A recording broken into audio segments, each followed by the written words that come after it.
Hi, everyone. I'm Olivia Collette. And I'm Randy Masters. And this is Making Nice. And today we're talking about gun control. I don't know that I need to say this, but I'm obviously for gun control, and Randy, you are not. I am opposed to most forms of gun control. All right, and well, tell me a little bit about that, because on top, you said most forms. Well, the constitutional stipulation that we have in America is the Second Amendment, which is pretty straightforward. It says the right to keep and bear arms shall not be infringed. Now, different government levels have done some infringement. Here in Illinois, I have to have a registration card to say that I am a legal gun owner. Mm-hmm. That is some form of infringement that I live with. I don't particularly like it, but I live with that. So there are some controls that have been put in that infringe on the pure nature of the Second Amendment, but there are also some that go too far. And why do you own a gun? Well, for several reasons. First of all, because it is my right in the Second Amendment to own a gun, and and I do. I have several. Our family likes to go target shooting at a gun range. I'm a member of a gun range. It's a nice bonding experience for my family to go. In lieu of hunting, we go target shooting. So I go to a range and we shoot a 22 into a target, and there's nothing wrong with it. I also think, as a conservative, I think it's the obligation of the head of household to be able to defend his family, his or her family. And so I have firearms in the need of defending my family should that come to be. It's also, I think, the founders were wise to have gun ownership as part. We were founded in revolution. We did throw off a government. It's always good for the government to know that we can do that again, and to not become tyrannical. And they can't, because there is so much gun ownership in America that we won't stand for that. All right.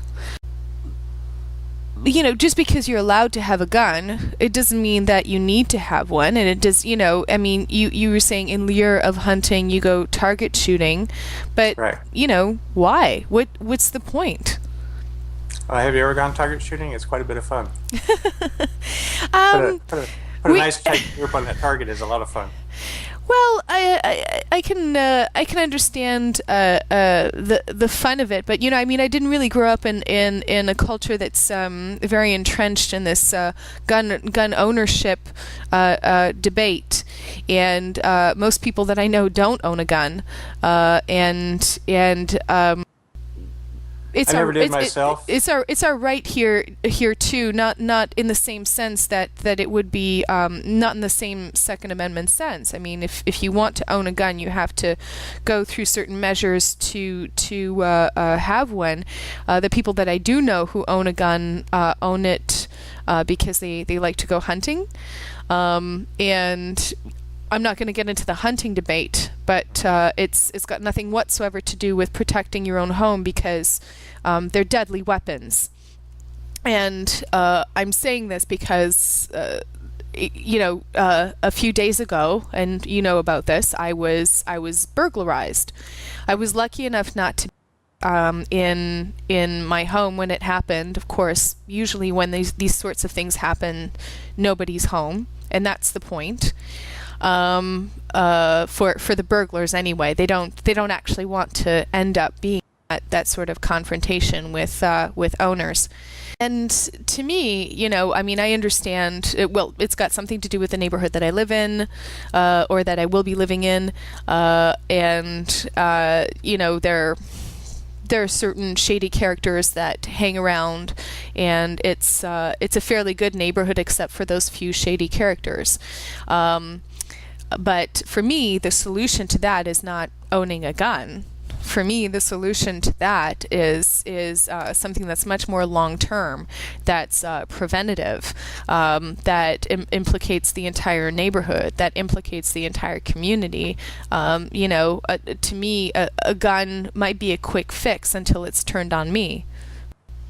I guess what I'm getting at is owning a gun, to me, presupposes the probable risk. And when I say probable, I'm speaking statistically, the probable risk of having it used against me at some point, not necessarily by a burglar, but at least but maybe even by someone who lives in the household. I did some work looking up statistics in terms of crimes in heavily populated areas.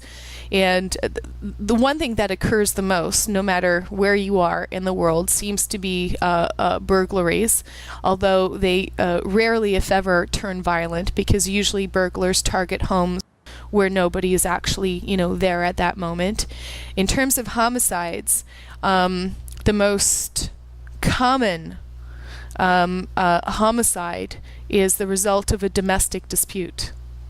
Mm-hmm. And why up the risk of a domestic dispute turning into a homicide by owning a gun?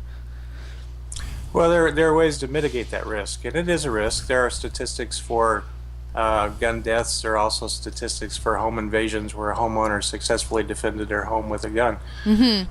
You mitigate those risks by responsible ownership of a gun. Mm-hmm. My guns are locked up. Nobody's going to get into my gun safes but me. Mm-hmm. My teaching my kids at the gun range responsible use of a firearm mm-hmm. is one means of mitigating that it won't be used in accident. Mm-hmm. They're trained and taught how to use them. So, mm-hmm. Having this right for gun ownership also has a responsibility for responsible use of a gun. Mm-hmm. You keep it secured, you keep yourself trained. Mm-hmm. But I have some reason to have, in my own instance, a security fear for my home. So mm-hmm. it's my obligation as the head of household to be prepared for that. We have a great police force in this town. Will they arrive in time? That's not likely. Mm-hmm. They'll arrive in time to start investigating the crime, but not to prevent the crime. Mm-hmm. So I think those criminals that are looking at your house in a city in my neighborhood where they know that there's heavy gun ownership, are they likely to go in when they're not sure if you're at home? Mm-hmm. versus Chicago, let's say, which has one of the tightest gun control legislations. They have rampant crime and shootings. Mm-hmm. I think there's a correlation between tight gun control cities like Chicago and Washington, D.C. and high crime. So I think there's a correlation between poverty and high crime. And when you cut social programs that help people get out of a situation of poverty and get out of a cycle of poverty, you're also increasing the chances of there being a lot of crime. And these places that you're talking about in Chicago and Washington, D.C., especially Washington, D.C., has a serious shortage of social programs to help integrate people who grow up in much lower income neighborhoods and who get stuck in that cycle of crime and in some cases of violence. I'm not trying to stereotype. I'm just saying that this is something that's observable here as well. And you were talking about crime prevention, and the thing is, to me, owning a gun doesn't prevent a crime. The crime, if the burglar comes into your home, your gun didn't prevent it. Your gun may protect you against that burglar. The burglar arrives, but the reason the burglar came into your house to begin with, that's the thing that has to be prevented, and that's not prevented with guns at all. It can be if you read the news sites, the websites that I read. There's stories periodically about homeowners who did successfully defend their house from home invasion.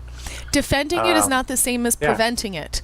Yeah. Defending it is one thing, but defending it assumes that somebody came in. What I'm talking about is preventing that person from breaking into your home. Well, you need locks. You need all the other standard security things. But if somebody's determined to come into your home to cause you harm, they will. Mm-hmm. And I would be rather be prepared to defend that than not. But most people who come into your home do not want to harm you. They just want your stuff. And I'm not saying that that makes it forgivable. When you've been burglarized and you realize that somebody has been through your home, even when there's nothing in it, which is what happened to me a few days ago, it is really terrorizing. It's a violation, sure. But my solution to that is going to be, I understand the neighborhood that I'm moving into. And in all honesty, it really is a nice, safe neighborhood for the most part. But Right. there's this alley behind our place, and it's kind of open, and it makes us vulnerable to this sort of thing because of the way the alley is constructed. I know from previous research and work that I've done that kind of thing can be solved with preventive measures that the city is obligated, and I'm going to make sure that they realize that they are obligated to help us install those preventive security measures. And as well, it's the kind of thing that can be alleviated with some clever urban planning, public space installations that will make that alley less attractive to a certain kind of person, and more vivacious, more attractive for neighborhood life. Because at the end of the day, what really makes a place safe is people. It's the presence of people.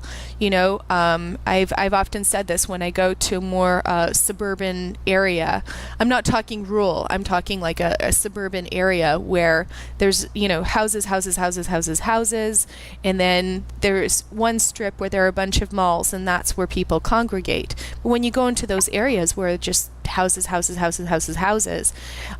it's eerily quiet at night. And if there were just a couple of places where people could congregate and be outside, or even be inside if it's a club or a pub or something like that. Like a pub in England used to be called a public house, but you'll find them everywhere, and they make neighborhoods safer. And so just that makes a bit of a difference. All of those things add together, but there is value in a deterrent force. We have a police department in part as a deterrent force. We have a military in part as a deterrent force.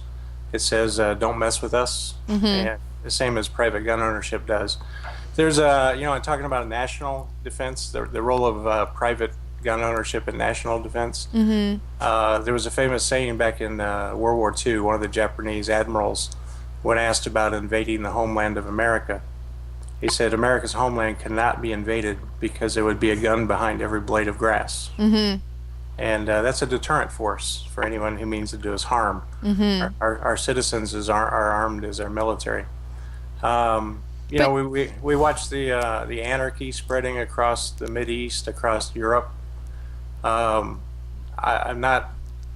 It's not anarchy. It's not anarchy. It's civil unrest, and it's being reported and sensationalized in the form of the protests that are going on. But I wouldn't call it anarchy. I mean, real anarchy, is really, really extreme. What's happening there is civil unrest, and people are expressing it through protests. They're usually friendly. Usually, the police get involved, and when they get involved, they're actually brutalizing people, which is what happens at a lot of protests in North America. But in North America, we would call those protests our right. And I don't think it's fair to call it anarchy in Europe. I've seen some of those protests in Europe. I've been there when they've been happening, and it's civil unrest. It's people who are unhappy with the way things are going on, but it's not anarchy. Well, civil unrest with citizens involved in firefights with the government, at whatever level it's growing. And could it come here to America, to Canada? Who's to say?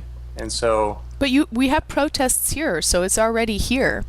Not at the level it's coming with the economic crisis. So deterrent effect and being prepared is an important part of American liberty. Yeah. Actually, we're almost out of time. We're almost out of time. But what did you want to say about hunting? I learned to hunt in Alaska, and that's why I get Sarah Palin. Fair enough, although that was a photo op. Okay. All right, so we've got to wrap it up, and it's those 15 minutes just flew by, didn't they? I mean, honestly, it really flew by. But as usual, it's always a pleasure discussing these topics with you, Randy, and we'll see you for the next episode. Good discussion. All right, see you. Thank you, Olivia. Bye bye.